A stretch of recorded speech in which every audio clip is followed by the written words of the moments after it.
ಹುಡುಕಾಟ ಪ್ರಾರಂಭಿಸಿದ್ದು within 2 hours ಒಳಗಡೆನೆ ಸೌಜನ್ಯ ಸಿಗ್ತಾಳೆ. ಆದ್ರೆ ಶವ ಆಗಿ ಅವಳ ಕೈಗಳನ್ನ ಅವಳದೇ ದುಪಟ್ಟ ಅಂಡ್ ID ಕಾರ್ಡ್ ಇಂದ ಮರಕ್ಕೆ ಕಟ್ಟಿರ್ತಾರೆ. And most brutal part is ಅವಳ ಯೋನಿ, ಅವಳ ಏನಿತ್ತು ಅದ್ರ ಒಳಗಡೆ 6 ಇಂಚ್ ಮಣ್ಣು ತುಂಬಿರ್ತಾರೆ. ಓ ಬಿಡಪ್ಪ, ನಮ್ ಪೊಲೀಸ್ ಅವ್ರಿಗೆ ತಮ್ಮ ಡ್ಯೂಟಿ ಮೇಲೆ ಎಷ್ಟೊಂದು ನಿಷ್ಠೆ ಇದೆ, ಒಂದೇ ದಿನದಲ್ಲಿ ಆರೋಪಿನ ಹಿಡಿದ್ ಬಿಟ್ರಲ್ಲ ಅಂತ ಪೊಲೀಸ್ ಅವ್ರ ಮೇಲೆ ಫುಲ್ ಒಂಥರ ಹೊಗಳ್ತಾ ಇರ್ತಾರೆ.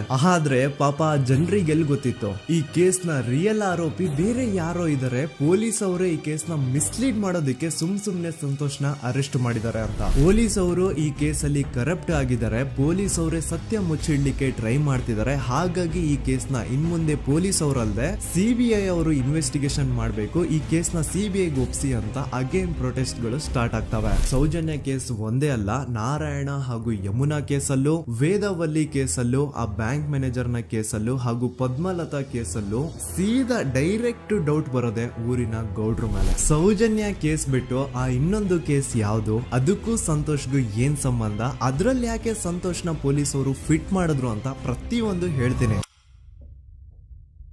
ನಾನು ಈ ಚಾನೆಲ್ ನ ಸ್ಟಾರ್ಟ್ ಮಾಡ್ದಾಗಿಂದ one of the most requested video ಬಂದು ಸೌಜನ್ಯ ಕೇಸ್ ಬಗ್ಗೆ. ಸರಿ, ನಮ್ ದೂತ ಸಭೆಯ ಪ್ರಜೆಗಳು ಇಷ್ಟೊಂದು ಕೇಳ್ತಿದಾರಲ್ಲ, ಈ ಒಂದು ಕೇಸ್ ಬಗ್ಗೆ ವಿಡಿಯೋ ಮಾಡುವ ಅಂತ ಸೌಜನ್ಯ ಕೇಸ್ ಬಗ್ಗೆ ನಾನು ರಿಸರ್ಚ್ ಸ್ಟಾರ್ಟ್ ಮಾಡಿದೆ. ಅಂಡ್ ಟ್ರಸ್ಟ್ ಮೀ, ಎಷ್ಟೊಂದು ಕಾಂಪ್ಲೆಕ್ಸ್ ಈ ಒಂದು ಕೇಸ್ ಇದೆ ಅಂತಂದ್ರೆ ನನ್ ತಲೆನೇ ಕೆಟ್ಬಿಡ್ತು. ಬಟ್ ಡೋಂಟ್ ವರಿ, ನಿಮ್ಗಂತೂ ಪ್ರತಿ ಒಂದನ್ನ ತುಂಬಾ ಸಿಂಪಲ್ ಆಗಿ ಅರ್ಥ ಮಾಡಿಸ್ತೇನೆ. ಅನ್ಕೊಳ್ಳಿ, ಒಂದು ಊರು, ಆ ಊರಲ್ಲಿ ಒಂದು ಗೌಡ್ರ ಕುಟುಂಬ ಇದೆ. ಅಂಡ್ ಆ ಗೌಡ್ರ ಕುಟುಂಬ ತುಂಬಾನೇ ಪವರ್ಫುಲ್, ಲೈಕ್ ನಾವು ಮೂವೀಸ್ ಅಲ್ಲಿ ನೋಡ್ತೀವಲ್ಲ ಹಂಗೆ. ಸೊ ಗೌಡ್ರ ಊರು ಬಂದು ಧರ್ಮಸ್ಥಳ ಅಂತ. ಆ ಒಂದು ಊರಲ್ಲಿ ಇವ್ರಿಗೆ ಸಖತ್ ಕಂಟ್ರೋಲ್ ಇರುತ್ತೆ. ಈವನ್ ಅದೇ ಒಂದು ರೀಜನ್ ಅಲ್ಲಿ ಇರುವಂತಹ ಒಂದು ತುಂಬಾನೇ ಪಾಪ್ಯುಲರ್ ದೇವಸ್ಥಾನನು ಸಹ ಇವರೇ ಕಂಟ್ರೋಲ್ ಮಾಡ್ತಿರ್ತಾರೆ. ಆ ಒಂದು ದೇವಸ್ಥಾನ ಇಂದ ಈ ಗೌಡ್ರ ಕುಟುಂಬಕ್ಕೆ ಎಷ್ಟೊಂದು ದುಡ್ಡು ಬರ್ತಾ ಇರುತ್ತೆ ಅಂತಂದ್ರೆ, ಅದೇ ದುಡ್ಡಲ್ಲಿ ಇವರು ಬೇಜನ್ ಪ್ರೈವೇಟ್ ಪ್ರೈಮರಿ ಅಂಡ್ ಹೈಸ್ಕೂಲ್ಸ್ ನ ಸ್ಥಾಪನೆ ಮಾಡಿರ್ತಾರೆ, ಬೇಜನ್ ಪ್ರೈವೇಟ್ ಮೆಡಿಕಲ್ ಕಾಲೇಜಸ್ ಇರ್ತವೆ, ಅಂಡ್ ಬೇಜನ್ ಪ್ರೈವೇಟ್ ದೊಡ್ಡ ಹಾಸ್ಪಿಟಲ್ಸ್ ಇರ್ತವೆ. ಒಟ್ಟಲ್ಲಿ ಹೇಳ್ಬೇಕು ಅಂತಂದ್ರೆ ದುಡ್ಡಿನ ಸುರಿಮಳೆ ಇವ್ರಿಗೆ. ನೋಡಿ, ನಮ್ಮ ಭಾರತ ದೇಶದಲ್ಲಿ ಒಂದು ಕಾನೂನಿದೆ, ದ ರಿಲಿಜಿಯಸ್ ಎಂಡೋಮೆಂಟ್ ಆಕ್ಟ್ 1863 ಅಂತ.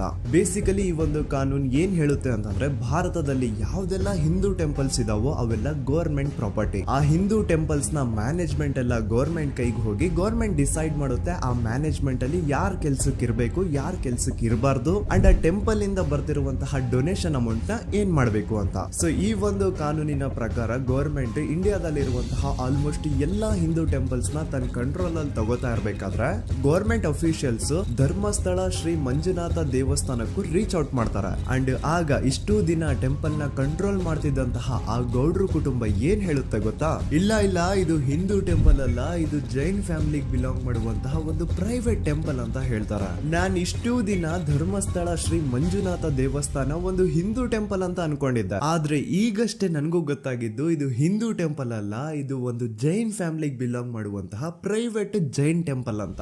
ಸೊ ಹೀಗಾಗಿ ಗವರ್ಮೆಂಟ್ ಅಫಿಷಿಯಲ್ಸ್ ಏನೂ ಮಾಡಕ್ಕಾಗದೆ ಇವತ್ತಿನವರೆಗೂ ಈ ಒಂದು ಧರ್ಮಸ್ಥಳ ಶ್ರೀ ಮಂಜುನಾಥ ದೇವಸ್ಥಾನನ ಒಂದು ಪ್ರೈವೇಟ್ ಟ್ರಸ್ಟ್ ನಡೆಸ್ಕೊಂಡು ಹೋಗ್ತಿದೆ. ಅಂಡ್ ಆ ಪ್ರೈವೇಟ್ ಟ್ರಸ್ಟ್ ನ ಓನರ್ ಯಾರು, ಅದೇ ಗೌಡ್ರ ಕುಟುಂಬ. ನೋಡಿ, ನಾನು ಈ ವಿಡಿಯೋದಲ್ಲಿ ಯಾರ್ದು ರಿಯಲ್ ನೇಮ್ಸ್ ನ ಬಳಸ್ತಿಲ್ಲ. ಪ್ರೀವಿಯಸ್ಲಿ ಬೇರೆ ಯೂಟ್ಯೂಬರ್ಸ್ ತಮ್ಮ ವಿಡಿಯೋಸ್ ಅಲ್ಲಿ ರಿಯಲ್ ನೇಮ್ಸ್ ನ ಬಳಸಿದ್ದಾರೆ ಅನ್ನೋ ಒಂದೇ ಒಂದು ಕಾರಣಕ್ಕೆ ಅವ್ರ ವಿಡಿಯೋಸ್ ನ ಡಿಲೀಟ್ ಮಾಡಿಸಿದ್ದಾರೆ. ಸೊ ಅವ್ರ ಜೊತೆ ಆಗಿದ್ದು ನನ್ ಜೊತೆ ಆಗೋದ್ ಬೇಡ, ಸತ್ಯ ಮುಚ್ಚೋಗೋದು ನನ್ಗೆ ಇಷ್ಟ ಇಲ್ಲ. ಹಾಗಾಗಿ ನಾನು ಇಲ್ಲಿ ರಿಯಲ್ ನೇಮ್ಸ್ ನ ಬಳಸ್ತಿಲ್ಲ. ಆದ್ರೆ ನಾನು ಯಾರನ್ನ ಪಾಯಿಂಟ್ ಔಟ್ ಮಾಡಿ ಹೇಳ್ತಿದ್ದೀನಿ ಅನ್ನೋದು ಮಾತ್ರ ನಿಮಗೆ ತುಂಬಾ ಕ್ಲಿಯರ್ಲಿ ಅರ್ಥ ಆಗುತ್ತೆ. Don't worry.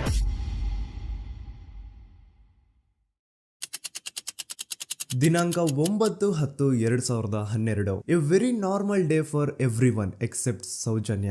ಧರ್ಮಸ್ಥಳ ಹತ್ರ ಇರುವಂತಹ ಪಂಗಳ್ ಅನ್ನೋ ಒಂದು ಸಣ್ಣ ಹಳ್ಳಿಗೆ ಬಿಲಾಂಗ್ ಮಾಡುವಂತಹ ಸೌಜನ್ಯ ತುಂಬಾನೇ ಒಳ್ಳೆ ಹುಡುಗಿ. SDM ಕಾಲೇಜ್ ಆಫ್ ಉಜ್ರಿಯಲ್ಲಿ 2nd PUC ಓದ್ತಿದ್ದಂತಹ ಇವಳು ತುಂಬಾನೇ ಬ್ರೈಟ್ ಸ್ಟೂಡೆಂಟ್ ಕೂಡ. ಸೊ ಒಂದು ದಿನ ಅಂದ್ರೆ 9 ಅಕ್ಟೋಬರ್ 2012 ಬೆಳಿಗ್ಗೆ 7:30-8 ಗಂಟೆ ಹಾಗೆ ಆಸ್ ಯೂಶುವಲ್ ತನ್ನ ಕಾಲೇಜ್ ಹೋಗೋದಕ್ಕೆ ರೆಡಿ ಆಗ್ತಿರ್ತಾಳೆ. ಅವತ್ತು ಮಂಗಳವಾರದ ದಿನ ಅಂಡ್ ಅವತ್ತು ಲೋಕಲ್ ಫೆಸ್ಟಿವಲ್ ಬೇರೆ ಇರುತ್ತೆ, ಹೊಸ ಅಕ್ಕಿ ಅಂತ. ಈ ಒಂದು ಲೋಕಲ್ ಫೆಸ್ಟಿವಲ್ ದಿನ ಮನೆ ಒಳಗಡೆ ಏನೇ ಅಡುಗೆ ಮಾಡಿದ್ರು ಹೊಸ ಅಕ್ಕಿನೇ ಬಳಸಬೇಕು. ಸೊ ಹೊಸ ಅಕ್ಕಿ ತಂದು ಬ್ರೇಕ್ಫಾಸ್ಟ್ ನ ರೆಡಿ ಮಾಡೋಷ್ಟ್ರಲ್ಲಿ ಸೌಜನ್ಯ ಅವ್ರ ತಾಯಿ ತುಂಬಾ ಲೇಟ್ ಮಾಡ್ತಾರೆ. ಸೊ ಕಾಲೇಜ್ಗೆ ಲೇಟ್ ಆಗ್ತಿದೆ ಅಂತ ಈ ಸೌಜನ್ಯ ಟಿಫಿನ್ ಸಹ ಮಾಡದೆ ಹಾಗೆ ಹೋಗ್ತಾಳೆ. ಅವಳ ತಲೆಯಲ್ಲಿ ಏನಿತ್ತು ಅಂತಂದ್ರೆ, ಹೆಂಗೋ ಇವತ್ತು ಲೋಕಲ್ ಫೆಸ್ಟಿವಲ್ ಬೇರೆ ಇದೆ, ಹಾಗಾಗಿ ಮೇ ಬಿ ಕಾಲೇಜು ಬೇಗ ಬಿಡ್ಬೋದು, ಸೊ ಮಧ್ಯಾಹ್ನ ಡೈರೆಕ್ಟ್ ಮನೆಗೆ ಬಂದು ಊಟ ಬಿಡುವ ಅಂತ ಅವಳು ಅನ್ಕೊಂಡಿರ್ತಾಳೆ. ಆದ್ರೆ ಕಾಲೇಜ್ ಹೋಗಾದ್ಮೇಲೆ ಗೊತ್ತಾಗುತ್ತೆ ಅವತ್ತು ಅವಳಿಗೆ ಸ್ಪೆಷಲ್ ಕ್ಲಾಸಸ್ ಬೇರೆ ಇದೆ ಅಂತ.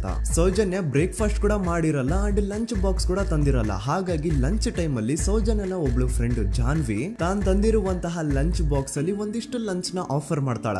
ಆದ್ರೆ ಸೌಜನ್ಯ ಪರವಾಗಿಲ್ಲ ನೀನ್ ತಿನ್ನು, ನಾನ್ ಮನೆಗೆ ಹೋಗ್ಬಿಟ್ಟು ಊಟ ಮಾಡ್ಕೊಂತೀನಿ ಅಂತ ಹೇಳ್ತಾಳ. ಸುಮಾರು ಮಧ್ಯಾಹ್ನದ 3:45ಕ್ಕೆ ಕಾಲೇಜ್ ಬಿಡುತ್ತೆ. ಸೌಜನ್ಯ ಕಾಲೇಜ್ ಇಂದ ಬಸ್ ಅಲ್ಲಿ ಬಂದು ನೇತ್ರಾವತಿ ಬಸ್ ಸ್ಟಾಪ್ ಹತ್ರ ಇಳ್ಕೋತಾಳ. ಅವಳ ಜೊತೆ ಅವಳ ಕ್ಲಾಸ್ ಮೇಟ್ಸ್ ಅಂಡ್ ಫ್ರೆಂಡ್ಸ್ ಎಲ್ಲ ಇರ್ತಾರೆ. ಸೊ ಅವ್ರಿಗೆಲ್ಲ ಬಾಯ್ ಹೇಳ್ಬಿಟ್ಟು ಸೌಜನ್ಯ ತನ್ನ ಮನೆ ಕಡೆಗೆ ಹೊರಡ್ತಾಳ. ನೇತ್ರಾವತಿ ಬಸ್ ಸ್ಟಾಪ್ ಇಂದ ಸೌಜನ್ಯ ಮನೆಗೆ 20 ಮಿನಿಟ್ಸ್ ನ ವಾಕ್ ಇರುತ್ತೆ. ಮ್ಯಾಕ್ಸ್ ಟು ಮ್ಯಾಕ್ಸ್ 30 ಮಿನಿಟ್ ಹಿಡಿಬಹುದು. ಸೊ ಸೌಜನ್ಯ ನಡ್ಕೊಂಡು ಮನೆ ಕಡೆಗೆ ಹೋಗ್ತಾ ಇರ್ತಾಳೆ. ಒಂದ್ ಸ್ವಲ್ಪ ದೂರದಲ್ಲಿ ಪ್ರಕೃತಿ ಹಾಸ್ಪಿಟಲ್ ಅಂತ ಒಂದಿರುತ್ತೆ. ಅಲ್ಲಿನ ಸೆಕ್ಯೂರಿಟಿ ಗಾರ್ಡ್ ಸೌಜನ್ಯ ನಡ್ಕೊಂಡು ಹೋಗ್ತಾ ಇರೋದನ್ನ ನೋಡ್ತಾನೆ ಕೂಡ.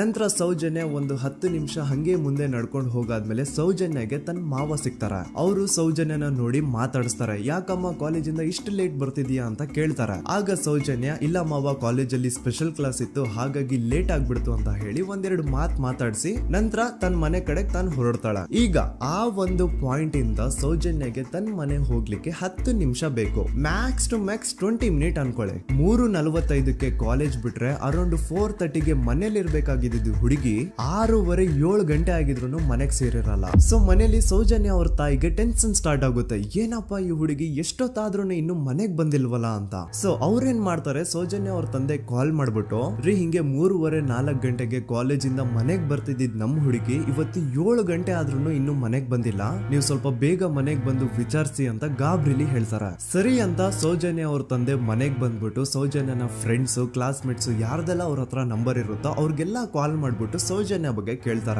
ನಮ್ ಹುಡುಗಿ ಏನಾದ್ರೂ ನಿಮ್ ಮನೆಗ್ ಬಂದಿದ್ದಾಳ ಅಮ್ಮ ಅಂತ. ಆದ್ರೆ ಸೌಜನ್ಯನ ಫ್ರೆಂಡ್ಸ್ ಅಂಡ್ ಕ್ಲಾಸ್ ಮೇಟ್ಸ್ ಎಲ್ಲ ಇಲ್ಲ ಅಂಕಲ್ ನಮ್ ಮನೆಗಂತೂ ಸೌಜನ್ಯ ಏನು ಬಂದಿಲ್ಲ, ಅವಳು ಬಸ್ ಸ್ಟಾಪ್ ಇಂದ ಸೀದಾ ನಿಮ್ ಮನೆ ಕಡೆಗೇನೆ ಹೊರಟ್ಲಲ್ವಾ, ಯಾಕೆ ಇನ್ನೂ ಬಂದಿಲ್ವಾ ಅಂತ ಕೇಳ್ತಾರ. ಆಗ ಸೌಜನ್ಯ ಅವ್ರ ತಂದೆ ಇಲ್ಲಮ್ಮ ಬಂದಿಲ್ಲ ಹಾಗಾಗಿನೇ ಕಾಲ್ ಮಾಡಿರೋದು ಅಂತ ಹೇಳಿ ಕಾಲ್ ಕಟ್ ಮಾಡ್ತಾರ. ದೆನ್ ಸೌಜನ್ಯ ಅವ್ರ ತಂದೆ ಸೌಜನ್ಯ ಅವ್ರ ಮಾವ ಕಾಲ್ ಮಾಡ್ತಾರ. ಅಳಿಯ ಎಲ್ಲಿದ್ಯಾ, ನನ್ ಮಗಳು ಇನ್ನು ಮನೆಗ್ ಬಂದಿಲ್ಲ, ನೀನೇನಾದ್ರೂ ಅವಳನ್ನ ನೋಡ್ದ ಅಂತ ಕೇಳ್ತಾರ. ಆ ಕಡೆಯಿಂದ ಅವರು ಸೌಜನ್ಯನ ಮಾವ ಹೇಳ್ತಾರೆ, ಹ್ಞೂ ನಾನ್ ನೋಡ್ದೆ, 4 ಕಾಲು ಹಾಗೆ ಆ ಹುಡುಗಿ ಕಾಲೇಜ್ ಇಂದ ಬರ್ಬೇಕಾದ್ರೆ ನನಗ್ ಕಾಣಿಸಿದ್ಲು, ನಾನ್ ಸ್ವಲ್ಪ ಮಾತಾಡ್ದೆ ಅವಳ ಹತ್ರ, ಅದಾದ್ಮೇಲೆ ಅವಳು ಮನೆ ಕಡೆ ಹೋದ್ಲಲ್ಲ, ಯಾಕೆ ಇನ್ನೂ ಬಂದಿಲ್ವಾ ಅಂತ ಅವರೇ ಉಲ್ಟಾ ಕ್ವಶನ್ ಕೇಳ್ತಾರ. ಈ ಕಡೆ ಸೌಜನ್ಯ ಅವ್ರ ತಂದೆ ಇಲ್ಲ 7 ಗಂಟೆ ಆದ್ರೂ ಮಗು ಇನ್ನು ಮನೆಗ್ ಬಂದಿಲ್ಲ, ನಮ್ಗೆ ಯಾಕೋ ತುಂಬಾ ಗಾಬರಿ ಆಗ್ತಿದೆ, ನೀನೊಂದ್ ಕೆಲ್ಸ ಮಾಡು ನಮ್ಮವ್ರನ್ನೆಲ್ಲ ಸೇರ್ಸು ಎಲ್ರೂ ಸೇರಿ ಹುಡುಕುವ ಅವಳನ್ನ ಅಂತ ಸುಮಾರು ರಾತ್ರಿ 7 ಗಂಟೆಯಿಂದ ಹಿಡಿದು 11 ಗಂಟೆವರೆಗೂ ಸೌಜನ್ಯನ ಮನೆಯವರು ಅಂಡ್ ಊರಿನ ಜನ 200-300 ಜನ ಸೇರ್ಕೊಂಡು ಸೌಜನ್ಯನ ಹುಡುಕ್ತಾರೆ. ಆದ್ರೆ ಸೌಜನ್ಯನ ಒಂದು ಸುಳಿವು ಸಿಗಲ್ಲ. ಸೊ ಕೊನೆಗೆ ಸಹಾಯ ಕೇಳ್ತಾ ರಾತ್ರಿ 11 ಗಂಟೆ ಹಾಗೆ ಸೌಜನ್ಯನ ತಂದೆ ತಾಯಿ ಅಂಡ್ ಊರಿನ ಜನ ಎಲ್ಲ ಬೆಳ್ತಂಗಡಿ ಪೊಲೀಸ್ ಸ್ಟೇಷನ್ ಹತ್ರ ಹೋಗ್ತಾರ. ಅಲ್ಲಿ ಪೊಲೀಸ್ ಅವ್ರ ಹತ್ರ ಕಾಲೇಜ್ ಹೋಗಿದ್ ನಮ್ ಹುಡುಗಿ ಇಷ್ಟೊತ್ತಾದ್ರೂ ಇನ್ನು ಮನೆಗ್ ಬಂದಿಲ್ಲ, ಎಷ್ಟು ಹುಡುಕಿದ್ರು ಸಿಗ್ತಾ ಇಲ್ಲ, ಸೊ ಪ್ಲೀಸ್ ಒಂದು ಮಿಸ್ಸಿಂಗ್ ರಿಪೋರ್ಟ್ ನ ಫೈಲ್ ಮಾಡಿ ನಮ್ ಹುಡುಗಿನ ಹುಡುಕೊಡಿ ಅಂತ ಕೇಳ್ಕೊತಾರ.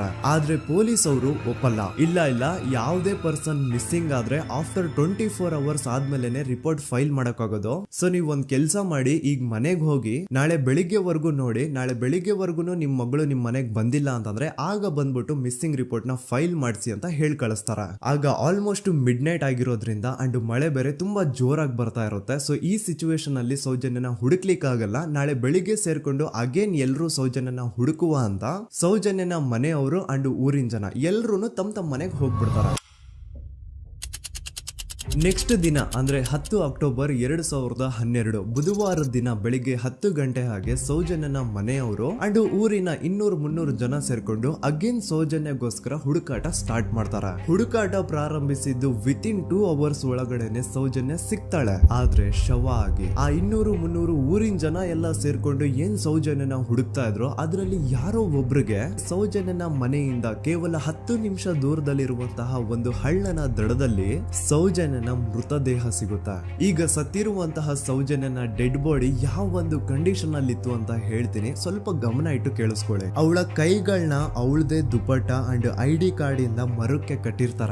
ಅವಳ ಬಾಡಿ ಎಲ್ಲ ನೇಕೆಡ್ ಇರುತ್ತೆ, ಮೈ ಮೇಲೆ ಸರಿಯಾದ ಬಟ್ಟೆ ಇರಲ್ಲ, ಮೈ ಮೇಲೆ ಮಲ್ಟಿಪಲ್ ಕಟ್ ಮಾರ್ಕ್ಸ್ ಇರುತ್ತೆ, ತುಂಬಾ ಜೋರಾಗಿ ಹೊಡೆದಿರುವಂತಹ ಗಾಯಗಳು ಮೈ ಮೇಲೆ ಎದ್ದು ಕಾಣಿಸ್ತಿರ್ತವೆ. ಅವಳ ರಿಪ್ಸ್ ಎದೆ ಭಾಗದ ಮೂಳೆಗಳೆಲ್ಲ ಮುರಿದು ಹೋಗ್ಬಿಟ್ಟಿರ್ತವೆ. And most brutal part is ಅವಳ ಯೋನಿ, ಅವಳ ಏನಿತ್ತು ಅದ್ರ ಒಳಗಡೆ 6 ಇಂಚ್ ಮಣ್ಣು ತುಂಬಿರ್ತಾರೆ. ಆ ಬಾಡಿ ಕಂಡೀಷನ್ ನ ನೋಡಿದಾದ್ಮೇಲೆ ಒಂದಂತೂ ತುಂಬಾ ಕ್ಲಿಯರ್ ಆಗಿ ಅರ್ಥ ಆಗುತ್ತೆ, ಅವಳನ್ನ ಯಾರೋ ತುಂಬಾ ಫೋರ್ಸ್ಫುಲಿ ಮಾಡಿ ನಂತರ ನಿರ್ದಯವಾಗಿ ಸಾಯಿಸಿದ್ದಾರೆ ಅಂತ. ಇಲ್ಲಿ ಕ್ರಿಮಿನಲ್ಸ್ ನ ಬುದ್ಧಿವಂತಿಕೆ ನೋಡಿ ಪೊಲೀಸ್ ಅವ್ರಿಗೆ ಏನೂ ಸುಳಿವು ಸಿಗ್ಬಾರ್ದು ಅಂತ ಅವಳ ಯೋನಿ ಒಳಗಡೆ 6 ಇಂಚ್ ಅಷ್ಟು ಮಣ್ಣು ತುಂಬ ಹೋಗಿರ್ತಾರೆ. ಸೊ ದೆನ್ ಪೊಲೀಸ್ ಅವ್ರಿಗೆ ವಿಷಯ ಗೊತ್ತಾಗುತ್ತೆ. ಅವರು ಸ್ಪಾಟ್ ಗೆ ಬಂದು ಸೌಜನ್ಯನ ಬಾಡಿನ ರಿಕವರ್ ಮಾಡಿ ಆ ಒಂದು ಸ್ಪಾಟ್ ನ ಕಂಪ್ಲೀಟ್ ಸೀಸ್ ಮಾಡ್ತಾರೆ. ಒಬ್ಳು ಸಾಮಾನ್ಯ ಮಿಡಲ್ ಕ್ಲಾಸ್ ಹುಡುಗಿ, ಒಬ್ಳು ವೆರಿ ಬ್ರೈಟ್ ಸ್ಟೂಡೆಂಟ್ ನ ಈ ಮಟ್ಟಿಗೆ ಇಷ್ಟು ನಿರ್ದಯವಾಗಿ ಸಾಯಿಸಿರೋದು ಯಾರು?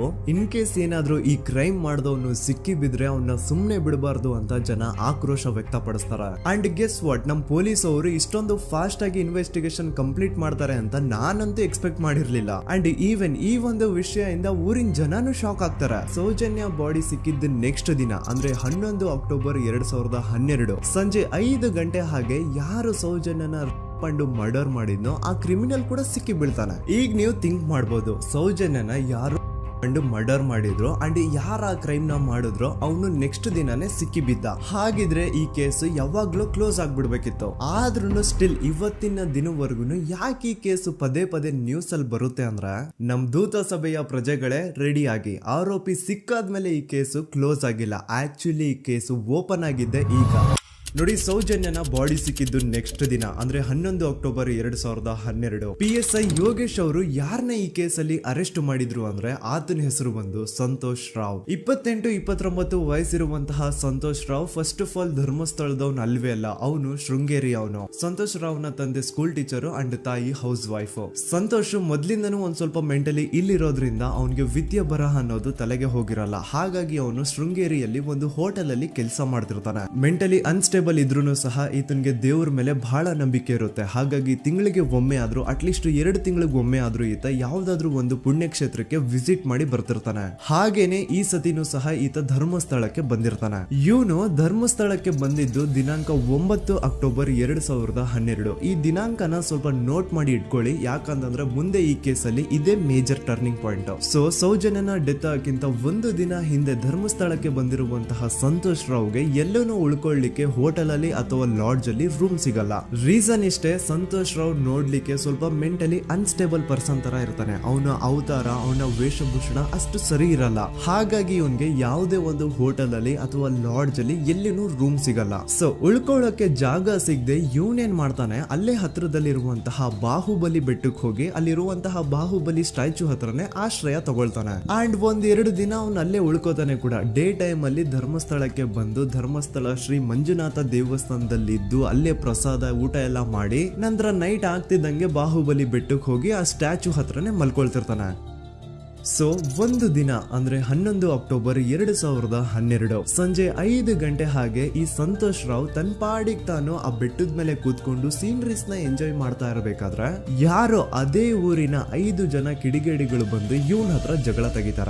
ಈ 5 ಜನ ಯಾರು ಅಂತ ನಂತರ ಹೇಳ್ತೇನೆ. ಸೊ ಈ 5 ಜನ ಕಿಡಿಗೇಡಿಗಳು ಸಂತೋಷ್ ರಾವ್ ಹತ್ರ ಜಗಳ ತೆಗೆದು ಅವನ ಅವಾಚ್ಯ ಶಬ್ದಗಳಿಂದ ಬೈದು ಅವನ್ನ ಹೊಡೆದು, ಅಷ್ಟೇ ಸಾಲದೆ ಆ 5 ಜನ ಸಂತೋಷ್ ರಾವ್ನ ಪೊಲೀಸ್ ಸ್ಟೇಷನ್ಗೆ ಎಳ್ಕೊಂಡ್ ಬಂದು ಇವನು ನಾವು ಬಾಹುಬಲಿ ಬೆಟ್ಟಕ್ಕೆ ಅಂತ ಹೋಗಿದ್ರೆ ಅಲ್ಲಿ ನಮ್ಮ ಮೇಲೆ ಅಟ್ಯಾಕ್ ಮಾಡ್ದ, ಇವ್ನು ನೋಡ್ಲಿಕ್ಕೂ ಸಹ ಒಳ್ಳೆ ಸೈಕೋ ಕಿಲ್ಲರ್ ಇದ್ದಂಗಿದಾನೆ, ನಮ್ಗೆ ಯಾಕೋ ನಿನ್ನೆ ನಮ್ಮೂರಲ್ಲಿ ನಡೆದಿರುವಂತಹ ಘಟನೆ ಆ ಸೌಜನ್ಯನ ಮರ್ಡರ್ ಇವನೇ ಮಾಡಿದಾನೆ ಅಂತ ಡೌಟ್ ಬರ್ತಿದೆ ಅಂತ ಆ 5 ಜನ ಕಿಡಿಗೇಡಿಗಳು ಸಂತೋಷ್ ರಾವ್ನ ಪೊಲೀಸ್ ಅವ್ರ ಹತ್ರ ಹಾಕೊಡ್ತಾರೆ. ಅಂಡ್ ಪೊಲೀಸ್ ಅವರು ಕೂಡ ಎಂತವ್ರು ನೋಡಿ, ಯಾರೋ 5 ಜನ ಕಿಡಿಗೇಡಿಗಳು ಬಂದು ಇವನೇ ಕೊಲೆ ಮಾಡಿದಾನೆ ಅಂತ ಹೇಳಿದ ತಕ್ಷಣ ಹಿಂದೆ ಮುಂದೆ ಕ್ರಾಸ್ ಚೆಕ್ ಮಾಡದೆ ಸಂತೋಷ್ ರಾವ್ನ ಅರೆಸ್ಟ್ ಮಾಡಿ ಸೌಜನ್ಯ ಕೇಸ್ನ ಆರೋಪಿ ಸಿಕ್ಕಿದಾನೆ ಅಂತ ಎಲ್ಲಾ ಕಡೆ ಘೋಷಣೆ ಮಾಡ್ಬಿಡ್ತಾರ.